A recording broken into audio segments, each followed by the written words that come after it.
आज की ये कहानी कैथरीन नाम की एक ऐसी लड़की के बारे में है जिसे उसके परिवार द्वारा बचपन में ही छोड़ दिया गया था और अकेली कैथरीन खुद को किस तरह से संभालती है और इस बीच उसकी जिंदगी में क्या क्या होता है। चलिए जानते हैं आज की इस कहानी से। कहानी की शुरुआत होती है और हमें 30 अक्टूबर 1969 का समय दिखाया जाता है जहाँ पर कि एंड्रयू नाम के एक लड़के ने अपनी जान दे दी है। दरअसल इस जंगल में एक बहुत ही ऊंचा टावर था और पुलिस वालों को लग रहा था कि इसने इस टावर से कूदकर अपनी जान दी है, लेकिन साथ ही वो ये भी सोचते हैं कि शायद एंड्रयू को किसी ने मारा हो, लेकिन एंड्रयू की बॉडी के पास कोई भी फिंगरप्रिंट या पैरों के निशान नहीं मिलते। अब ये बात शहर के जाने माने वकील को भी पता लग जाती है जिसका नाम मिल्टन है। यहाँ पर सभी लोगों का शक मार्स वाली लड़की पर होता है जो कि जंगल में रहती है। दरअसल मार्स एक जगह का नाम होता है जहाँ पर दूर दूर तक एक दलदली इलाका था और इसी शक के बिना पर वो पुलिस वाले उस मार्स गर्ल को पकड़ लेते हैं। दरअसल इस लड़की का नाम काया क्लार्क होता है और दरअसल ये लड़की बचपन से मार्स नाम की जगह पर रह रही है, इसलिए सब लोग इसे मार्स गर्ल कहते हैं। इसके बाद वो वकील मिल्टन काया क्लार्क के पास आता है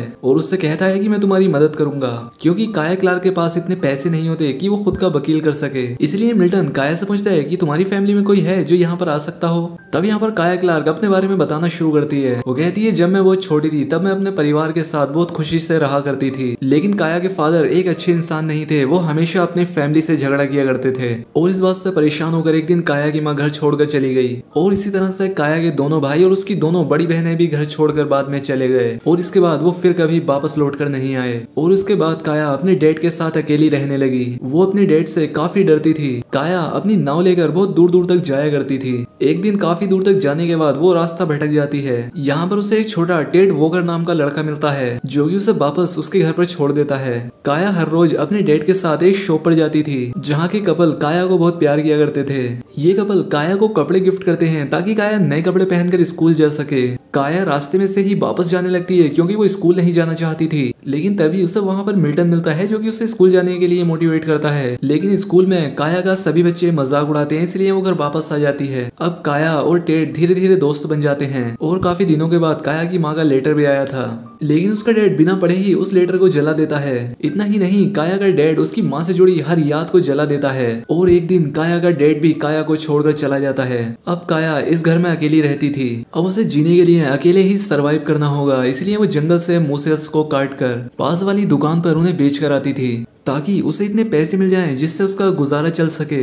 ये साल 1962 होता है। अब काया थोड़ी बड़ी हो चुकी है और अब टेड भी जवान हो चुका है, इसलिए ये हर रोज दोनों अकेले में मिलते हैं। टेड काया को बहुत सारे लेटर भेजा करता था, लेकिन काया बेचारी उन्हें पढ़ ही नहीं पाती थी क्योंकि वो कभी स्कूल गई ही नहीं थी और इसीलिए टेड काया को पढ़ाने का काम भी करता है और इस वजह से काया जंगलों में रहते हुए भी पढ़ना सीख जाती है। लेकिन काया इसी बीच अपने पेरेंट्स को भी बहुत याद करती है क्योंकि अब उन्हें घर छोड़े काफी टाइम हो गया है। अब काया को लेने के लिए सोशल सर्विस वाले उसके घर के चक्कर लगाते हैं क्योंकि काया इन जंगलों के अंदर अकेली रहा करती थी और इस वजह से वो काया को अपने साथ ले जाना चाहते हैं, लेकिन काया उनके साथ नहीं जाना चाहती थी। जंगलों के अंदर काया और टेड एक दूसरे के करीब आ जाते हैं क्योंकि अब ये दोनों एक दूसरे से प्यार करने लगे थे। अब इन दोनों के दिन ऐसे ही बीतने लगे क्योंकि ये दोनों अब एक दूसरे के काफी करीब हो गए थे। इसी बीच काया का बर्थडे भी आ जाता है और ये दोनों उसे सेलिब्रेट करते हैं। टेड ने भी यहाँ पर रहते हुए अपनी पढ़ाई पूरी कर ली है और उसे अब आगे की स्टडी के लिए बाहर जाना होगा और टेड के जाने से पहले वो और काया एक बार फिर से मिलते हैं और एक दूसरे के करीब आकर फिजिकल होते हैं। टेड यहाँ से जाने से पहले काया को एक लिस्ट देता है और उससे कहता है तुम पब्लिशर से बात कर लेना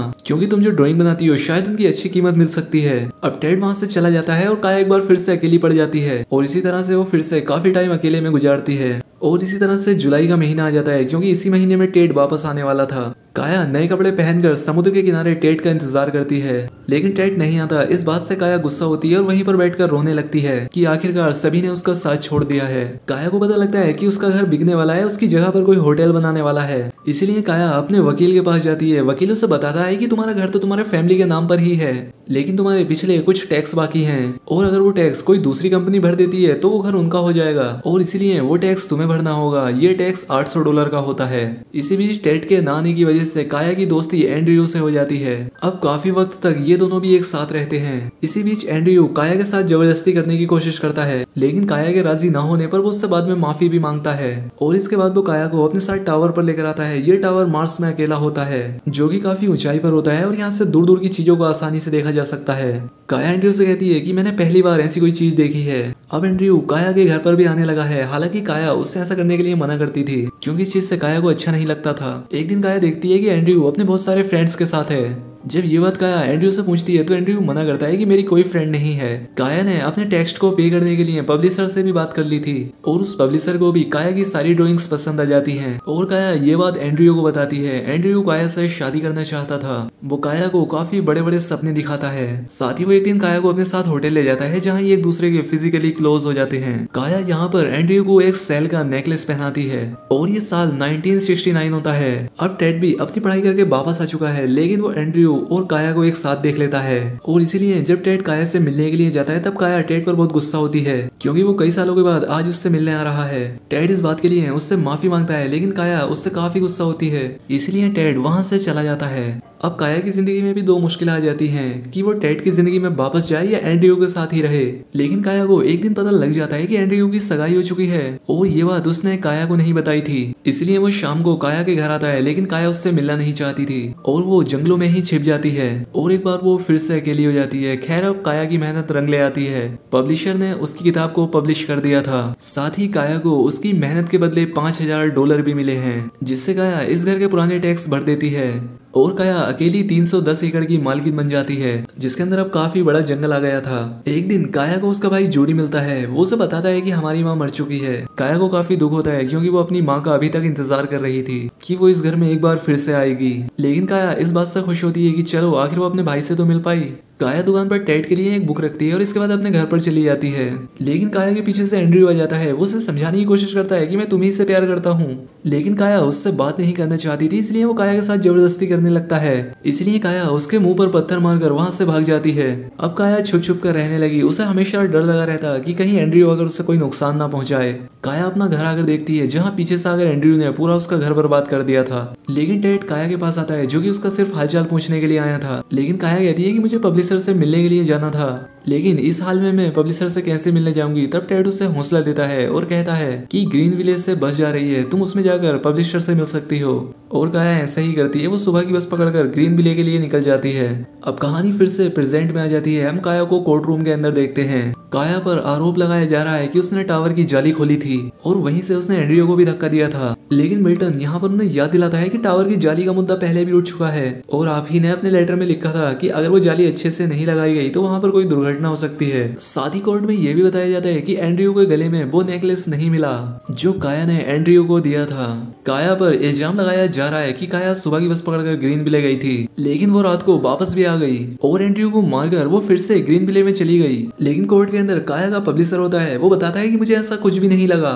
काया जैसी सुबह में नॉर्मल थी वैसे ही शाम को थी। उसके हाव भाव में कोई फर्क नहीं था। अब सारे सबूत और गवाह आ चुके थे। अब फैसला जूरी के हाथ में था। आखिर में काया का वकील जूरी को बताता है कि सभी लोग काया को मार्स गर्ल के नाम से जानते हैं क्योंकि वो अनाथ है और इस बेचारी पर इल्जाम लगाना भी बिल्कुल आसान है। साथ ही यहाँ पर शॉप को चलाने वाला एक कपल भी है जिन्होंने काया के ऊपर काफी दया दिखाई थी, लेकिन हम सब बाकी लोगों ने काया का काफी मजाक उड़ाया है और इसीलिए मैं चाहता हूँ आप जो भी फैसला सुनाने वाले हो वो पिछले 25 साल की कहानियों को सुनकर ना लें। मिल्टन कहता है कि ऐसा कभी नहीं हो सकता कि 29 अक्टूबर की रात को काया ग्रीन विलेज से यहाँ पर आए और आधे घंटे में ही उसने एंड्रयू को ढूंढा और मार दिया और फिर से वो बस पकड़कर ग्रीन विलेज में चली जाए। ये तो किसी भी तरह से मुमकिन ही नहीं है। और दूसरा, एंड्रयू को मारते हुए काया को किसी ने देखा भी नहीं और इतना ही नहीं अगले दिन वो अपने पब्लिशर से भी मिलती है। मुझे लगता है कि ये सब झूठी कहानियां हैं जिनके ऊपर कभी विश्वास किया ही नहीं जा सकता और इसीलिए मैं चाहता हूँ कि आप जो भी फैसला लें वो इन मनगढ़ंत कहानियों के आधार पर बिल्कुल ना लें, बल्कि सबूतों के आधार पर फैसला लें। तब तक टेड और उसका भाई जोडी भी यहाँ पर आ जाते हैं। जूरी के सभी लोग मिलकर फैसला सुनाते हैं कि काया क्लार्क दोषी नहीं है और साथ ही जितना समय उसने जेल में गुजारा उसके लिए माफी भी मांगते हैं। अब काया फिर से अपने घर पर वापस आ जाती है और यहाँ आकर वो एक बार फिर से टेड के करीब आ जाती है क्योंकि काया ने शुरू से ही सच्चा प्यार टेड को ही किया था और अब से काया अपना सारा वक्त टेड के साथ ही गुजारती है और इस सब के बाद ये शादी कर लेते हैं, जिसके बाद काया की 4 और किताबें पब्लिश होती हैं। काया अब अपनी आगे की सारी जिंदगी जंगलों को ऑब्जर्व करने में ही लगा देती है और इसी तरह से अब वो बूढ़ी हो जाती है और एक आखिरी बार वो अपनी माँ को देखती है, जिसके बाद वो वापस कभी लौट कर नहीं आती क्योंकि वो मर चुकी है। काया की जितनी भी कोर्स थी वो बहुत ही बड़ी यूनिवर्सिटी में भेजी जाती है और अब टेड भी काया की बुक्स को पढ़ रहा है और टेड को वो लॉकेट मिलता है जो लॉकेट काया ने एंड्रयू को दिया था, जिसे कि काया ने अपनी किताब में छिपा कर रखा हुआ हुआ था। अब दोस्तों इस कहानी में एक सवाल ये रह गया था कि एंड्रयू को आखिर मारा किसने था। हमने मूवी की शुरुआत में ये देखा था कि काया अपने कदमों के निशानों को छिपा रही थी। काया जंगलों के अंदर रहती थी और काया ने उस टावर के ऊपर वो उखड़ी हुई जाली भी देख ली थी, जिस जाली से गिरकर एंड्रयू की जान चली गई थी। काया 29 अक्टूबर की रात को ग्रीन विले गई थी, लेकिन वो ग्रीन विले से रात को वापस भी आई थी और उसने 30 अक्टूबर की रात को ही एंड्रयू को मार दिया था और वो फिर से ग्रीन विले जाकर अपने उसी होटल में रहने लगी थी जिसमें वो रुकी थी। और अगले सुबह वो फिर से पब्लिशर से मिली। क्योंकि काया जंगलों में रहती थी इसलिए उसे सबूतों को ठिकाने लगाना अच्छी तरह से आता था। और आखिर में ये बात टेड को भी पता चलती है जब उसे वो लॉकेट मिलता है, क्योंकि ये लॉकेट हमेशा से ही एंड्रयू के पास था, लेकिन उसके मर जाने के बाद ये लॉकेट उसके गले में नहीं था और इसीलिए काया ने खुद को प्रोटेक्ट करने के लिए ही एंड्रयू को मारा था। क्योंकि काया हमेशा से ही अपने दुखों और दर्द को सहन करती आई थी, लेकिन इस बार उसने अपने दुख दर्द को सहन नहीं किया बल्कि उसका सामना किया। बाकी इस लड़की ने सही किया या गलत, ये बात आप हमें कमेंट करके जरूर बताएं। उम्मीद करता हूँ आपको एक्सप्लेनेशन पसंद आई होगी। तो आज के लिए बस इतना ही, मिलते हैं हमारी अगली वीडियो में।